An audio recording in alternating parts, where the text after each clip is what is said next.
Hello guys, வணக்கம். This is Anbuseelan. இன்னைக்கு நம்ம என்ன பார்க்க போகிறோம் அப்படின்னா, புல் மார்க்கெட் அப்படின்னா என்ன, பியரிஷ் மார்க்கெட் அப்படின்னா என்ன, இது இரண்டுக்கும் உள்ள வித்தியாசங்கள் என்ன அப்படிங்கிறது தான் என்டையராக இந்த வீடியோவில் பார்க்க போகிறோம். பிகினராக இருக்கிறீங்க அப்படின்னா இந்த வீடியோ ஸ்கிப் பண்ணாமல் முழுமையாக பாருங்கள். ட்ரேடிங்குள்ளே வரச்ச நிறைய கன்ஃபியூஷன் இருக்கும், சரிங்களா? இதில் நான் உங்களுக்கு ஒரு சின்ன அட்வைஸ் கொடுக்குறேன்.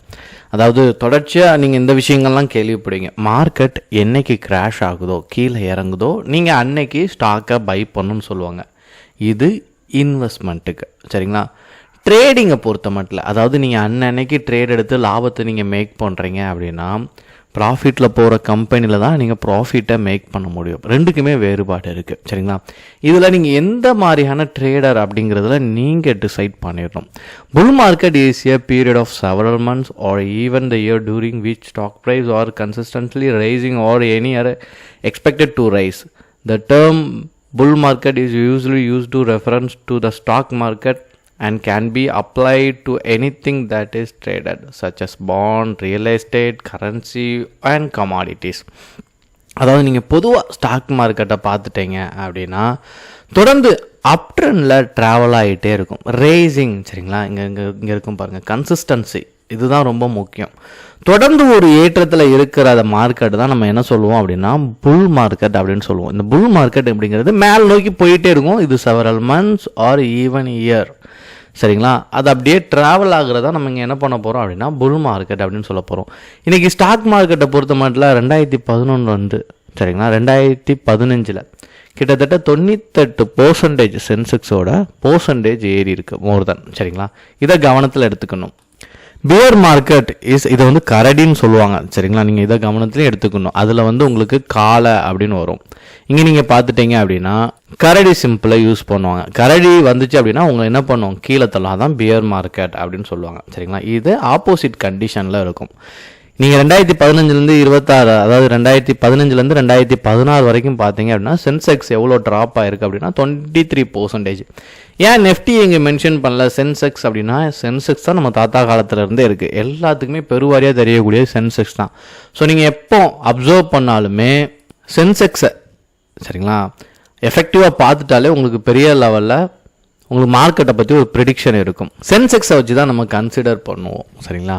இதில் புல் மார்க்கெட் பியர் மார்க்கெட்டுக்குள்ள வித்தியாசம் என்ன அப்படிங்கிறதையும் கிளியர் கட்டாக நம்ம தெரிஞ்சுக்கணும். அதாவது மார்க்கெட் ட்ரெண்டில் பொறுத்த மட்டும் prolonged rise the market price, தொடர்ந்து நல்ல ஒரு அப் ட்ரெண்டில் இங்கே ட்ராவல் ஆகிட்டுருக்கும், சரிங்களா? இதே இது பியர் மார்க்கெட், கீழே இறங்கக்கூடிய மார்க்கெட் என்ன ப்ரோலாங்டு என்ன பண்ணால் ஃபால் ஆகிட்டே இருக்கும்.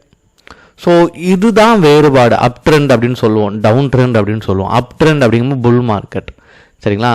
பியர் மார்க்கெட் அப்படின்னு ஷார்ட் சொல்லுவோம், லாங் சொல்லுவோம். ஷேரை வாங்குறல, அதாவது ஷார்ட் அடிக்கிறோம் அப்படின்னா செல்லு, லாங்னா பை, அதையும் ஞாபகத்தில் வச்சுக்கோங்க, சரிங்களா? அப்புறம் எக்கனாமிக் கண்டிஷன் எப்படி இருக்கும்போது புல் மார்க்கெட் ஒர்க் ஆகும் அப்படின்னா ஸ்ட்ராங்காக இருக்கும் யூஸ்வலி, சரிங்களா? இந்த எக்கனாமிக்கோட க்ரோத் இருக்கும்போது ஸ்டாக் மார்க்கெட்டோட தன்மை வந்து நல்லா இருக்கும். அதனால தான் எல்லாருமே என்ன பண்ணுவாங்கன்னா குளோபல் மார்க்கெட்டை செக் பண்ணுவாங்க. அதே மாதிரி வீக்காக இருக்கும்போது தான் என்னாகும், எக்கனாமிக் வீக்காக இருக்கச்ச, சரிங்களா, பியர் மார்க்கெட்டோட பங்களிப்பு அதிகமாக இருக்கும்.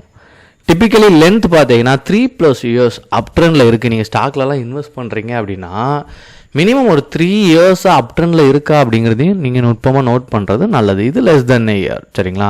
அப்புறம் இன்வெஸ்டர் மைண்ட் செட்டை பொறுத்த மட்டும் புல் மார்க்கெட்டில் கான்ஃபிடென்ட்டாக இருப்பாங்க, ஹாப்பியாக இருப்பாங்க, ஹீகராக கூட இருப்பாங்க இன்வெஸ்ட் போர், சரிங்களா? இதில் ஓரீடு இருக்கும், அன்சர்டைனிட்டி இருக்கும், பயம் இருக்கும். இது எல்லாமே உள்ளே வரும் பியர் மார்க்கெட். ஏன்னா எவ்வளோ தூரம் ஃபால் ஆக போகுதுங்கிறத ப்ரெடிக்ட் பண்ணுறதும் கடினமாக இருக்கும், சரிங்களா? அப்புறம் மார்க்கெட் எப்போல்லாம் கிராஷ் ஆகுதோ, சரிங்களா, அப்போல்லாம் நமக்கு பிட்டி ரிஸ்க் இருந்தாலும், சரிங்களா, நமக்கு நல்ல ஒரு பையிங் வந்து ஹையில் இருக்கிறது. காரணம் என்ன அப்படின்னா லிட்டில் பிட் ஹை, அதாவது மார்க்கெட் க்ரோவாக இருக்கும்போது இன்வெஸ்ட் பண்ணுறது லிட்டில் பிட் ஹை, கிராஷாக இருக்கும்போது கொஞ்சம் இன்வெஸ்ட் பண்ணுறது நல்லது, சரிங்களா? செல்லிங் மார்க்கெட்டை பொறுத்த மட்டும் everything at market low and missing the future rebound, அதாவது கீழே அப்படியே போயிட்டு இருக்க மார்க்கெட் ஒரு ரீபவுண்ட் எடுக்கும், மேலே போயிட்டு இருக்க மார்க்கெட்லேயும் ஒரு ரீபவுண்ட் இருக்கும். இதை மிஸ் பண்ணதுக்கான சான்சஸ் இருக்கும். நிறையா ப்ராக்டிஸ் பண்ணுங்கள். எவ்வளோ அளவுக்கு ப்ராக்டிஸ் பண்ணிங்கன்னா சக்ஸஸ் இருக்கும். தேங்க்யூ.